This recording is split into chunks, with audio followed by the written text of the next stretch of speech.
इसे आप सुबह सवेरे दूध के साथ सेवन कर सकते हैं। इसे चाय के साथ भी आप खा सकते हैं, जिससे भी आपको पसंद है ये खा सकते हैं। खाना खाने से पहले एक लड्डू ले सकते हैं, इससे आपकी भूख बढ़ेगी, पेट में जाकर के ये हाजमाते लड्डू बन जाएंगे। तो ये हाजमाते लड्डू, चूरमा लड्डू, आप क्या नाम देना चाहेंगे इसे जरूर कमेंट करके बताइएगा।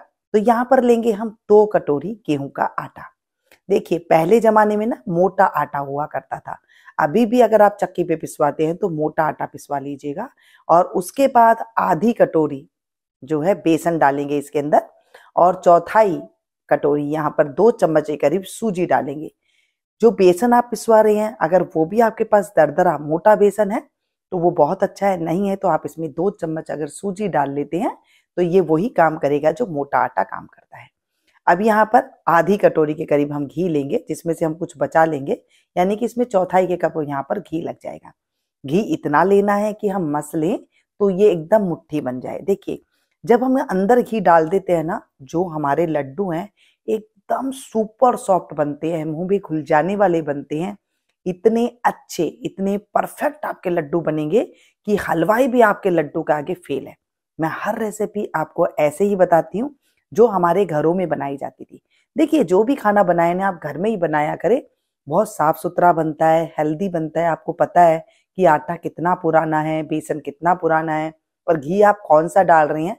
इस तरह से आपको मिला करके मुट्ठी तैयार कर लेनी है, और उसके बाद आपने इसमें डालना है गुनगुना पानी। ज्यादा गर्म पानी भी नहीं, ज्यादा ठंडा पानी भी नहीं। सर्दी के मौसम में ना ज्यादा ठंडा पानी, एकदम चिल्ड पानी से गूंथने से फिर आटे में लोच नहीं आता है, आटा अच्छा नहीं बैठता है। गुनगुना पानी से इसे अच्छे से गूंद लेंगे, जैसे हम रोटी बनाते हैं ना उससे हल्का सा टाइट आटा गूंदेंगे, ज्यादा नहीं गूंदेंगे, बस हल्का सा टाइट गूंदेंगे। जब ये आटा अच्छे से गूंद जाए तो इसे 10 मिनट के लिए हम रेस्ट करने के लिए भी रख सकते हैं। अगर आप अच्छे से इसमें लोच लगा देंगे तो फिर आप 10 मिनट रखने की भी आपको जरूरत नहीं पड़ेगी। ये देखें बिल्कुल रोटी जैसा आटा लग गया है। और अब इसे फिर से मैं आपको गूंथ करके दिखाऊं तो एकदम सॉफ्ट आटा, देखिए जो लगाया था ना हल्का सा ये थिक हो गया है। क्यों? क्योंकि हमने इसमें सूजी डाली थी, सूजी पानी पीती है। बस हम इस तरह से, जैसे हम मुट्ठी बनाते हैं ना, इस तरह से हमें बनाना है। ऐसे मुट्ठी दबाएंगे तो ये बन जाती है हमारी इस तरह से मुठड़ी तैयार। ये मुठड़ी बन रही है, इसे मुठड़ी बोला जाता है। और देखिए इस तरह से हमने सारे आटे का बना करके तैयार कर लिया है, और अब हम इसे फ्राई करेंगे। तो यहाँ पर मैंने 2 चम्मच के करीब लोहे की कढ़ाई में घी ले लिया है, और घी में ही इसे आपको तलना है। अगर आप तेल में बनाना चाहते हैं तो भी बना सकते हैं। तो आपको कैसे इसका घी का टेस्ट लेना है वो मैं आपको बाद में बता दूंगी। आप इसे यहाँ पर आप तेल में भी तल सकते हैं।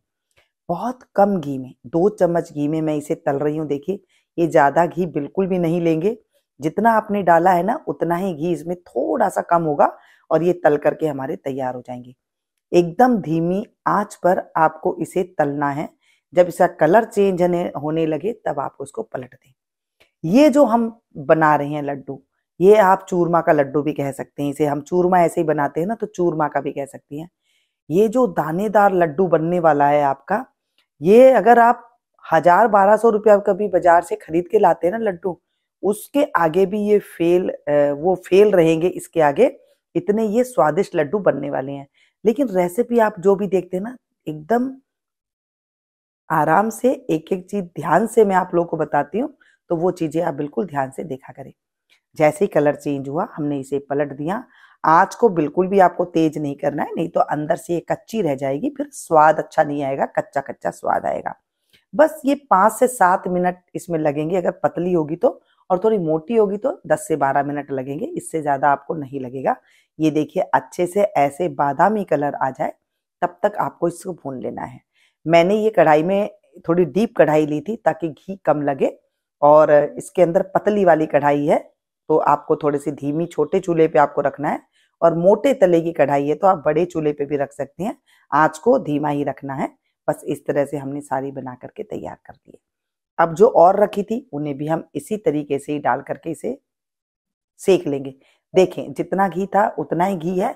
जब आप सेकेंगे ना आपको पता चलेगा कि इसने घी बिल्कुल भी नहीं पिया है। जब तेज गैस पर हम घी में कोई भी चीज तलते हैं तो घी ज्यादा लगता है, धुआं बन के वो उड़ जाता है। और हमने इसके अंदर घी अच्छे से डाला है तो ये घी ऑब्जॉर्ब नहीं होगा, और मोटा दाना हमने इसका बना दिया है तो घी बिल्कुल भी जो है इसके अंदर नहीं जाएगा। ये भी सिक करके तैयार हो गए हैं। चलिए इन्हें भी हम निकाल लेते हैं एक प्लेट में और थोड़ा ठंडा होने के लिए इसे हम रख देंगे। जब थोड़ी ये ठंडे हो जाएंगे ना तब हम इसको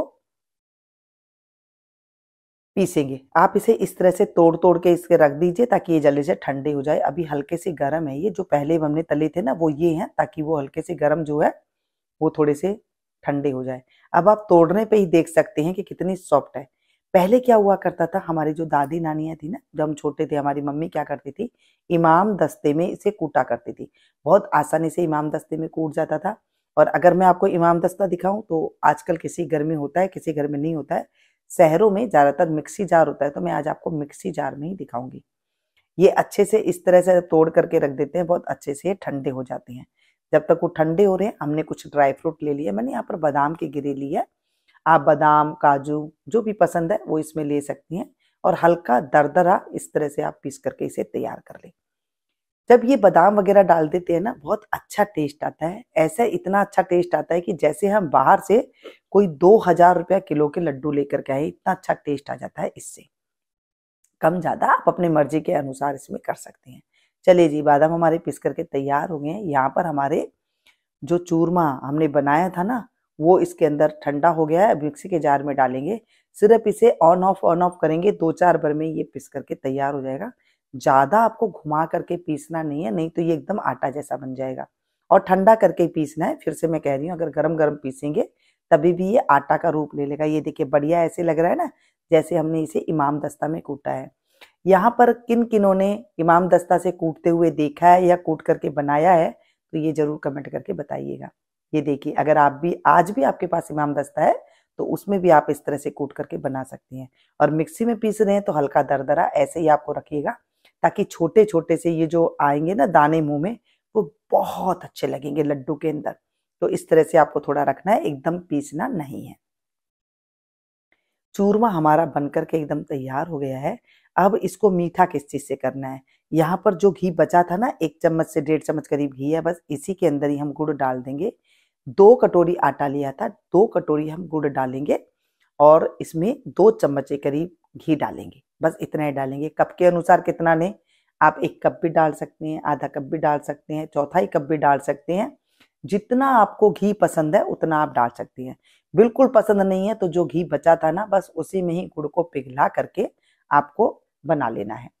ठीक है, बच्चों के लिए बना रहे हैं तो जरूर घी डालिएगा। अब इसी कढ़ाई में ही देखिए मैंने गुड़ डाल करके इसे लगातार चलाते हुए मैं इसे पकाऊंगी, नहीं तो ये नीचे जल जाएगा साइड में। अच्छा, अगर आपने इसे ज्यादा देर पका दिया तो ये चाशनी बन जाएगी, फिर आपके लड्डू एकदम कड़क बन जाएंगे। अगर आपको सॉफ्ट बनाना है ना तो इसे ही आपको लगातार घुमाते हुए जब तक इसमें से गुठलियां खत्म हो जाए बस तब तक ही आपको इसे पकाना है। आंच को धीमा रखना है, जमई कतई इसको आंच को तेज नहीं कीजिएगा, नहीं तो जो है गुड़ पिघलेगा नहीं और गुड़ का जला हुआ टेस्ट आपके लड्डुओं में आ जाएगा। ये देखें इस तरह से ये पिघलने लगा है।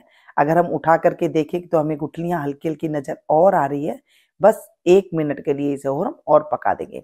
2 से 3 मिनट में ये गुड़ पिघल करके आपका तैयार हो जाएगा। और ये देखिए बिल्कुल ऐसे जैसे एक वो होता है ना, उठा करके देखे तो एकदम सॉफ्ट सॉफ्ट दिखाई दे तो समझ लीजिएगा ये हमारा बनके तैयार हो गया। अभी हल्के से इसमें गुठलियां है। चलिए जी, गैस की फ्लेम को मैंने बंद कर दिया है और इसी गर्माहट में मैं 1-2 बार और चलाऊंगी, बन करके तैयार हो जाएगा। और सीधे हम ले जा करके चूरमे के ऊपर डालेंगे। इसे कहीं रखेंगे नहीं और ना ही इसको हमें कुछ ही देर के लिए रख देंगे तो ये जम जाएगा और फिर आपको दिक्कत आएगी। सीधा इसके अंदर आप इस तरह से डाल दें बस। और इसमें जो हमने बादाम की गिरी को हमने पीस करके रखा था वो हम इसमें डाल देंगे और साथ में थोड़ी सी हम डालेंगे 2 चम्मच के करीब खसखस। पहले हम इसे मिला देते हैं। ये गर्मा गर्म ही आपको काम करना है, थोड़ी देर भी अगर इसे आप छोड़ देंगे, पहले सारी तैयारी करके रखें तो ये एकदम टाइट हो जाएगा और आपको फिर बांधने में, लड्डू बांधने में आपको दिक्कत आएगी। तो यहाँ पर 2 चम्मच के करीब मैंने खसखस लिया है।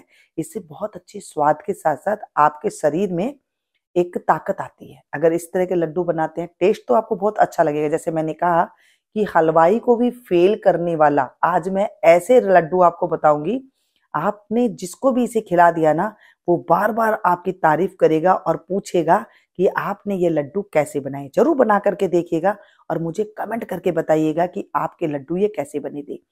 ये हमारी दादी नानियों की रेसिपी आप लोग कहाँ-कहाँ से देख रहे हैं, ये जरूर कमेंट करके बताइएगा ताकि मुझे पता लग सके कि मेरी फैमिली मुझे कहाँ-कहाँ से देख रही है। देखिए गरम-गरम है ना, तो मेरे हाथ में लग रहा है, तो मैं हल्का सा बस इस तरह से करके मिला दूंगी और इसके लड्डू बांधना शुरू करूंगी। आपको जैसे लड्डू पसंद है आपको इस हिसाब से ही बना लेना है। आपको मुठड़ी टाइप में पसंद है तो आप मुठड़ी टाइप में बना करके रख लीजिए। गोल पसंद है तो आप गोल बना करके रख लीजिए। इसके ऊपर बादाम लगाना पसंद है तो बादाम लगा दीजिए। इतने शानदार लड्डू है, इसको कुछ नहीं भी करेंगे, जिस भी आकार में आप बना देंगे वो बढ़िया ही लगेंगे।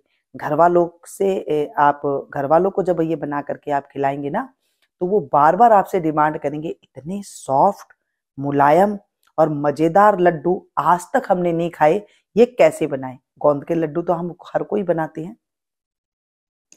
जब सर्दी में कभी कभी आप ये लड्डू बना करके दे देंगे ना, ये लड्डू हेल्दी होने के साथ साथ स्वादिष्ट भी बहुत रहेंगे और जो है ताकतवर भी रहेंगे, क्योंकि चूरमा हमने एकदम भुरभुरा सा बनाया है इसे, तो ये पेट में जाके चिपकेगा नहीं। सूजी के साथ साथ ना एकदम भुरभुरा हो गया। तोड़ करके दिखाऊं तो ये देखिए, है ना, एकदम सॉफ्ट, बिल्कुल मुलायम है, सॉफ्ट है। किसी बुजुर्ग को भी खिलाएंगे ना तो वो एकदम मुंह में घुल जाने वाले और बहुत ही आपकी तारीफ करेंगे और आप अपनी पीठ थपथपाते हुए नहीं रहेंगे कि मैंने इतने शानदार लड्डू बनाए हैं। मिलते हैं फिर से एक नई वीडियो में नई रेसिपी के साथ। तब तक आप लोग देखते रहिएगा मीनू गुप्ता किचन। और हाँ, मुझे आप लोग के लिए और किस चीज के ऊपर वीडियो बनानी है ये भी जरूर कमेंट करके बताइएगा।